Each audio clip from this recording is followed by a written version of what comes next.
قائد اعظم محمد علی جناح قائد اعظم محمد علی جناح کی والدہ کا نام شری موسیٰ تھا اور اسے میٹھی بائی اور شیریں بائی بھی کہتے تھے۔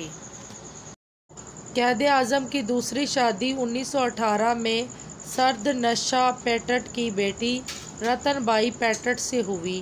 اس وقت رتن بائی پیٹٹ کی عمر 18 سال تھی۔ رتن بائی نے 18 اپریل 1918 بروز جمعرات کو مولانا نذیر احمد آف ممبئی کے ہاتھوں اسلام قبول کیا تھا۔ قائد اعظم اور رتن بائی کا نکاح مولوی شریف دیو جی کانجی نے پڑھایا تھا۔ رتن بائی کی طرف سے مولانا محمد حسین نجفی نے دستخط کی اور قائد اعظم کی طرف سے راجہ صاحب محمد آباد نے بطور گواہ دستخط کیے تھے۔ قائد اعظم کی ایک بیٹی تھی جس کا نام دینا جناح تھا۔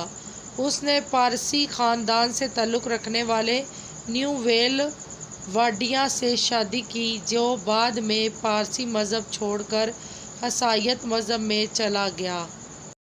قائد اعظم کی بیٹی دینا اور نیویل واڈیا کی شادی 1938 میں ہوئی۔ قائد اعظم کی بیٹی دینا جناح 15 اگست 1919 کو پیدا ہوئی تھی۔ قائد اعظم دو لیڈروں سید وزیر حسین اور مولانا محمد علی جوہر کے اصرار کی وجہ سے 10 اکتوبر 1913 میں مسلم لیگ میں شامل ہوئے اور 1934 میں مسلم لیگ کے صدر منتخب کیے گئے۔ قائد اعظم مسلم لیگ اور کانگریس کے ساتھ ساتھ ہوم رول لیگ کی رکنیت بھی رکھتے تھے۔ قائد اعظم کو سب سے پہلے بابائے قوم کا خطاب قاضی محمد اکبر نے دیا تھا۔ قائد اعظم نے بہادر یار جنگ کے انتقال پر کہا تھا کہ آج مجھ سے میرا ایک بازو جدا ہو گیا۔ قائد اعظم نے اپنے پہلے مسلم لیگ کے اجلاس کی صدارت 1916 میں لکھنؤ میں کی تھی۔ قائد اعظم کے پہلے پرائیویٹ سیکرٹری کا نام عثمان انصاری تھا۔ محمد علی جناح کو قائد اعظم کا خطاب پٹنہ میں میاں فروز الدین احمد نے دیا تھا۔ قائد اعظم 6 ماہ بطور مجسٹریٹ ممبئی میں رہے۔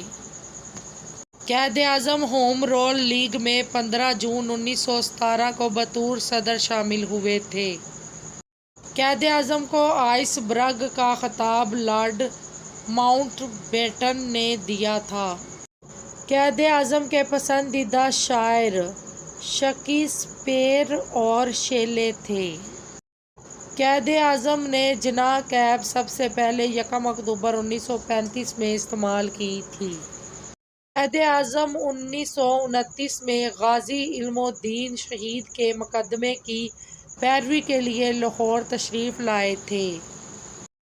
قائد اعظم نے سب سے پہلے آل انڈیا ریڈیو پر پاکستان زندہ باد کا نعرہ 3 جون 1947 کو اپنی تقریر کے اختتام پر لگایا تھا۔ قائد اعظم نے ممبئی میں مسلم اسٹوڈنٹس یونین کی افتتاحی تقریب میں بطور مہمان 13 فروری 1915 میں شرکت کی تھی۔ قائد اعظم پر قاتلانہ حملہ رفیق صابری نے 26 جولائی 1943 کو کیا تھا۔ قائد اعظم نے برصغیر کے مسلمانوں کو یوم فتح 30 دسمبر 1945 کو منانے کی ہدایت کی تھی۔ قائد اعظم کے حکم پر یوم فتح 11 جنوری 1946 کو منایا گیا تھا۔ قائد اعظم کی سوانح عمری سب سے پہلے ہیکٹر بول نے لکھی تھی۔ قائد اعظم نے امپیریل کونسل میں اوقاف بل 1913 میں پیش کیا تھا۔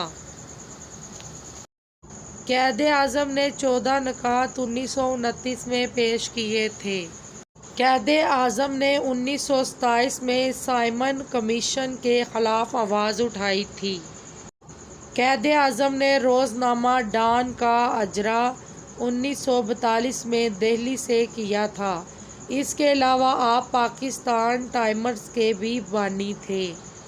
قائد اعظم نے گورنر جنرل کے عہدے کا حلف 15 اگست 1947 کو اٹھایا تھا۔ قائد اعظم سے پاکستان کے گورنر جنرل کا حلف جسٹس میاں عبدالرشید نے لیا تھا۔ قائد اعظم کی تقریر بطور گورنر جنرل لاہور، پشاور اور ڈھاکہ ریڈیو اسٹیشن پر نشر ہوئی تھی۔ اعلان پاکستان کے بعد قائد اعظم نے سب سے پہلا انٹرویو صحافی ایف ڈی کرکا کو 3 جون 1947 کو دیا تھا۔ قائد اعظم 11 ستمبر 1948 کو کراچی میں اس دنیا سے رخصت ہوئے۔ پاکستانی وزیر ظفر اللہ خان نے قائد اعظم کی نماز جنازہ پڑھنے سے انکار کیا تھا کیونکہ وہ قادیانی تھا۔ قائد اعظم کا نماز جنازہ علامہ شبیر احمد عثمانی نے پڑھایا تھا۔ قائد اعظم کے انتقال پر پاکستانی پرچم 40 دن کے لیے سرنگوں کر دیا گیا تھا۔